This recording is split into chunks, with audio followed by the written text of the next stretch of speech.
प्यारे बच्चों, अनिल शर्मा संस्कृत क्लासेज में आज हम आपके लिए लेकर आए हैं कक्षा 12वीं की शाश्वती भाग द्वितीय से सप्तम पाठ विक्रमस्योदार्यम।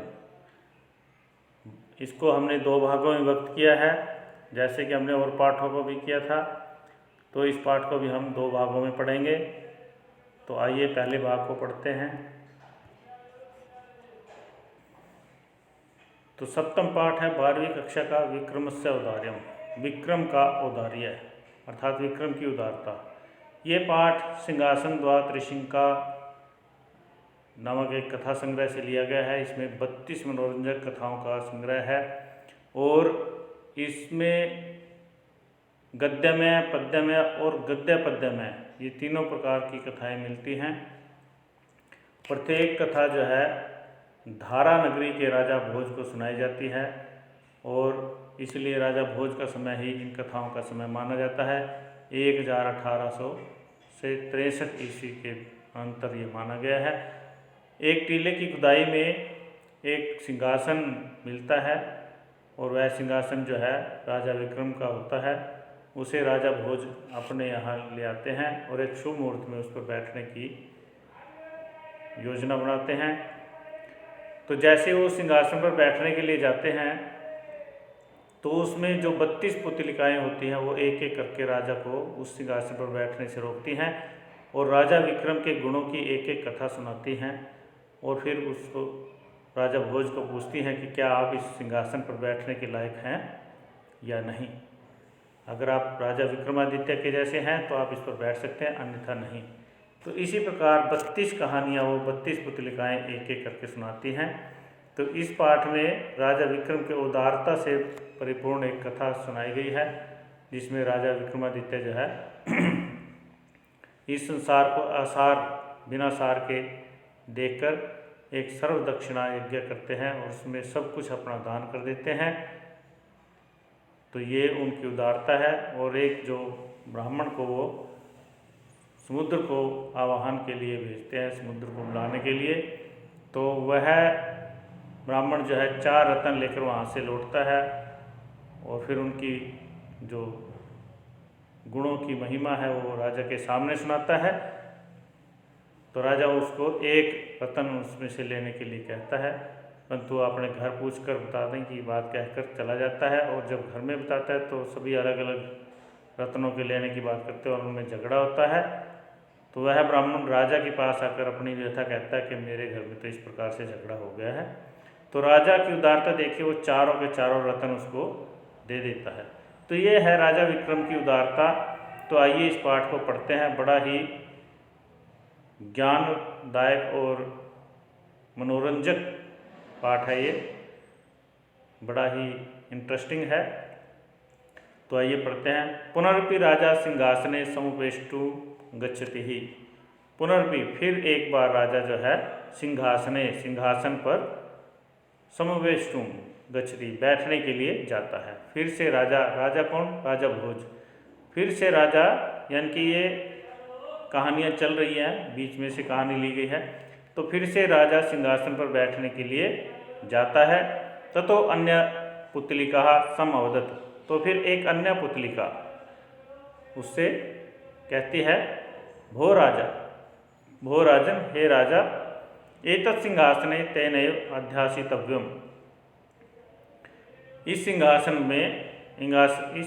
पर तेनैव अध्यासितव्यम्, तुम बैठने के योग्य हो, यस्य विक्रम तुल्य। अर्थात इस सिंहासन पर तेनैव अध्यासितव्यम्, वह ही बैठने के योग्य है, यस्य विक्रम तुल्यम औदार्यम अस्ति, जिसका विक्रम के तुल्य औदार्य अस्ति मतलब है, जिसका विक्रम के समान जिसमें उदारता है वही इस सिंहासन पर बैठ सकता है। एतत् सिंहासने तेनैव अध्यासितव्यम्, इस सिंहासन पर वह ही बैठ सकता है, यस्य विक्रम तुल्य, जिसकी राजा विक्रम के समान औदार्यमस्ति उदारता है। भोजन उत्तम, राजा भोज कहता है, भो पुतलिके, हे पुतलिके, कथय तस्य औदार्यम, उनकी उदारता की बात कहो। सावधति, वह कहती है, राजन, यस्त्वर्थीना पूर्यति तस्य ईप्सितं देव संपादयति ही। हे राजा, यह त्वर्थीनां पूर्यति,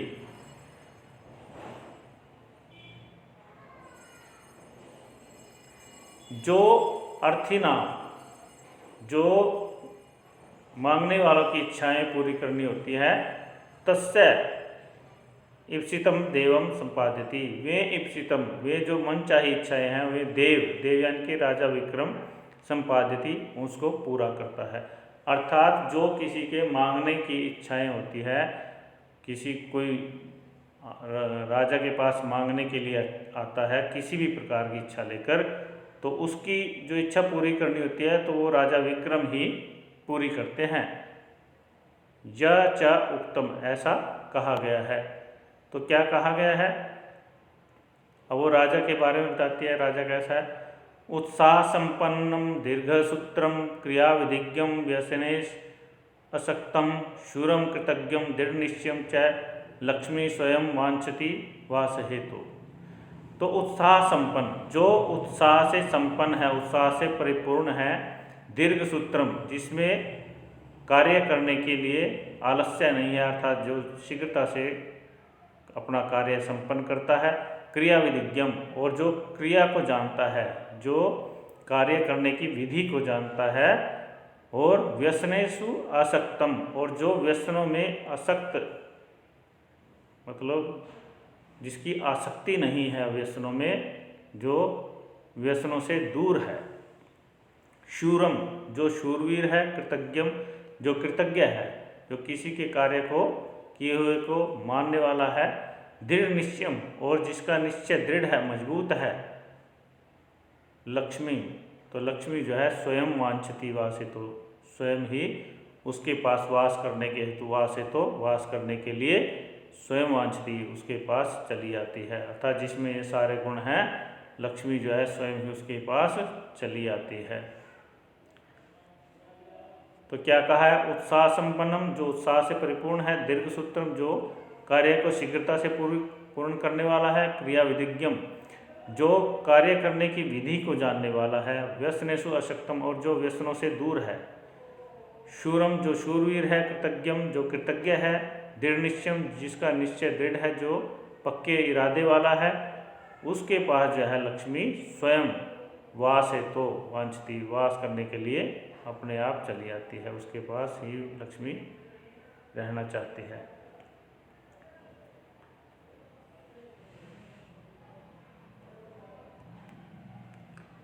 तो आगे क्या कहा?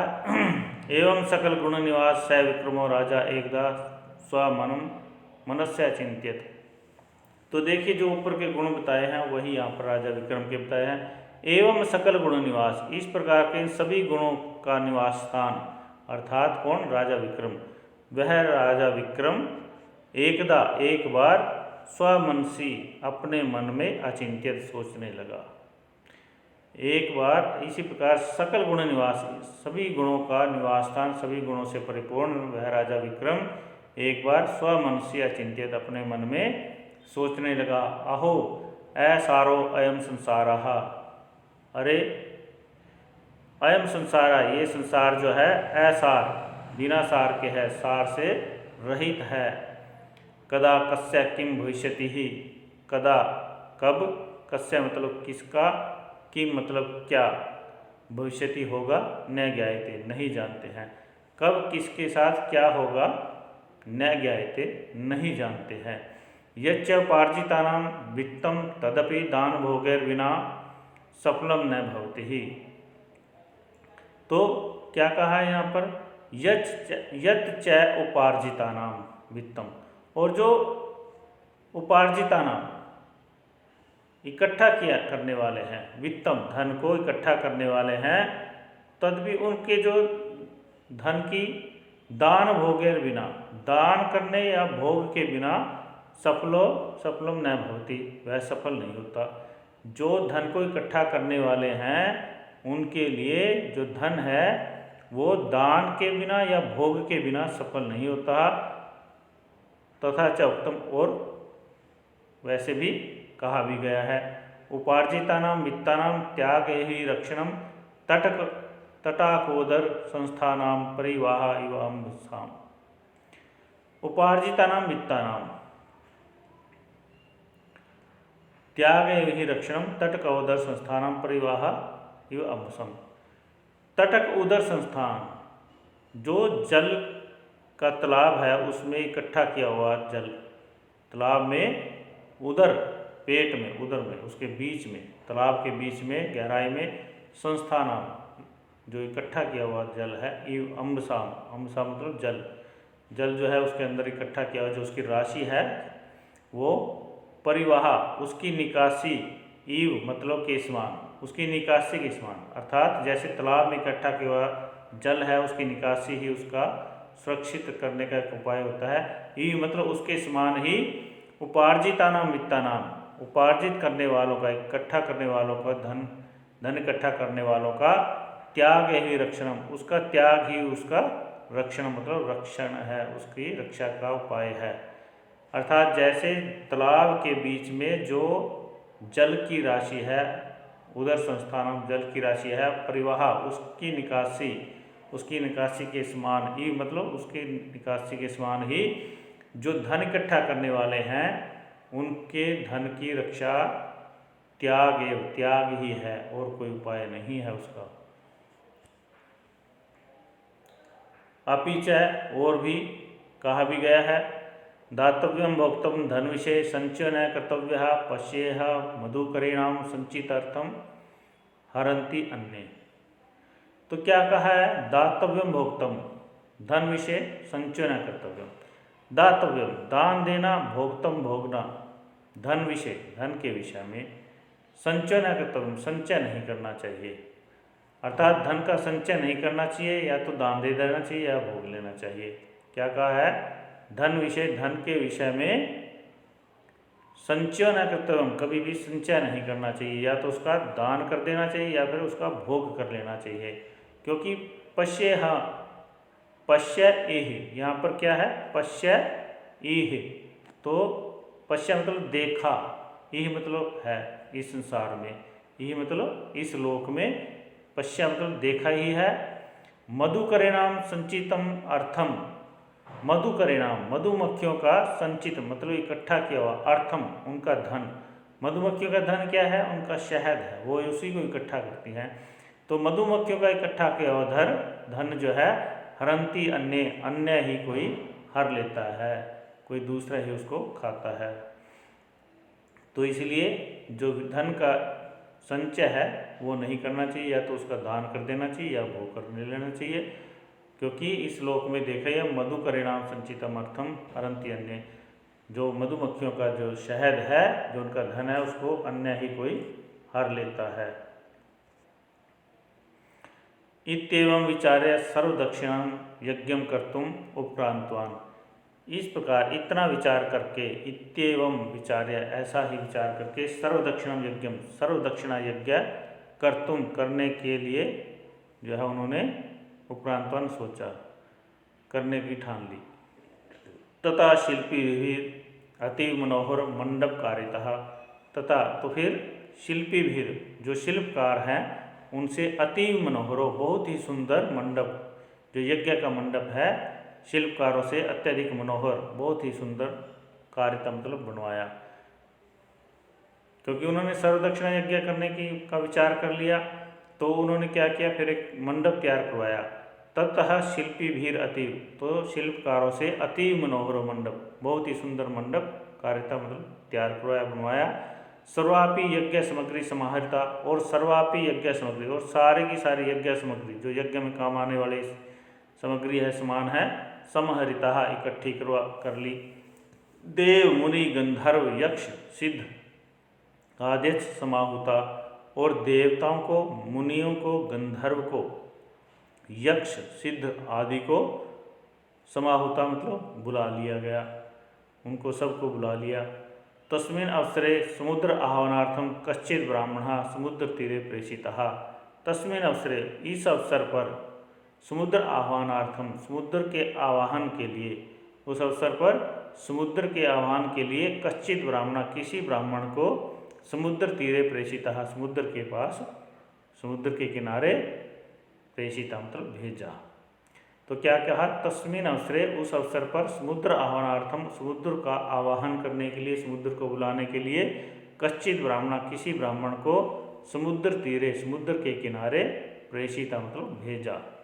सोपि समुद्र तीरम गत्वा, और उसने भी, जो ब्राह्मण गया था, समुद्र तीरम गत्वा, समुद्र के किनारे पर जाकर, गंध पुष्प आदि षोडशोपचारम, और गंध पुष्प आदि से 16 उपचार से, षोडशोपचार है, 16 उपचारों से धूप दीप आदि जलाकर 16 उपचार से विधिया अब्रुवित, 16 उपचार की विधि के द्वारा उसकी पूजा करके, अब्रुवित मतलब कहा, भो समुद्र, हे समुद्र,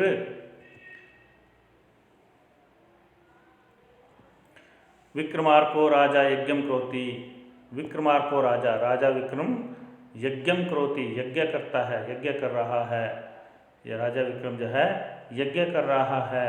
तेन प्रेषितो अहम त्वाम आह्वातुम समागतः, उन्होंने, तेन मतलब उनके द्वारा, प्रेषितो भेजा गया, अहम मतलब मैं, उनके द्वारा भेजा गया मैं, त्वाम आतुम समागता, आपको बुलाने के लिए आया हूँ, सम आगता यहाँ पर आया हूँ, उनके द्वारा भेजा गया, अहम मतलब मैं, त्वाम आवाहतुम, तुम्हें आवाहन करने के लिए, तुम्हें बुलाने के लिए आया हूँ। इति जलमध्ये पुष्पांजलि दत्वा क्षणम स्थितः, इति जलमध्ये, इस प्रकार जल के बीच में पुष्पांजलि दत्वा, पुष्पांजलि देकर, क्षणम स्थिता, क्षण भर के लिए वो खड़ा रहा। इस प्रकार जल के बीच में जो पुष्प आदि ले रहा था, वो पुष्पांजलि वो दत्वा मतलब देकर, जल के बीच में डालकर क्षण भर के लिए वो स्थिता मतलब खड़ा रहा। कोपी तस्य प्रत्युत्तरम न ददो, कोई भी, तस्य मतलब उसका, प्रत्युत्तरम न ददो, उस वहाँ से उत्तर नहीं दिया गया, जब वहाँ से कोई भी उसका उत्तर नहीं दिया गया। ततः उज्जयिनीं यावत् प्रत्यागच्छति ही तावत् देदीप्यमान शरीरः समुद्रो ब्राह्मण रूपी सन तम आगत्य वदत्, भो ब्राह्मण, विक्रमेण अस्मान् आह्वातुं प्रेषितस्तवं, तर्हि तेन या अस्माकं संभावना कृता सा प्राप्ते। क्या कहा उसने कि जब वहाँ से कोपी तस्य प्रति उत्तरम न ददो, कोई भी उत्तर नहीं दिया गया, नहीं दिया। ततः उज्जयिनी, तब जो है उज्जयिनी की ओर, यावत प्रति गच्छति, जब वापस लौटने लगा, तब जब है उज्जयिनी की ओर वापस, यावत मतलब जब, उज्जयिनी की ओर, प्रति गच्छति मतलब उज्जयिनी की ओर वापस जाने लगा, तावत तब, देदीप्यमान शरीरम, एक देदीप्यमान शरीर वाला, चमकते हुए दिव्य रूप शरीर वाला समुद्र जो है, ब्राह्मण रूपी, ब्राह्मण के रूप में, सन तमागत आगत्य अवदत, वहाँ पर आकर बोला, अवदत मतलब कहा, भो ब्राह्मण, हे ब्राह्मण, विक्रमेण अस्मान आह्वातुं प्रेषितः त्वं तर्हि तेन या अस्माकं संभावना कृता सा प्राप्ते।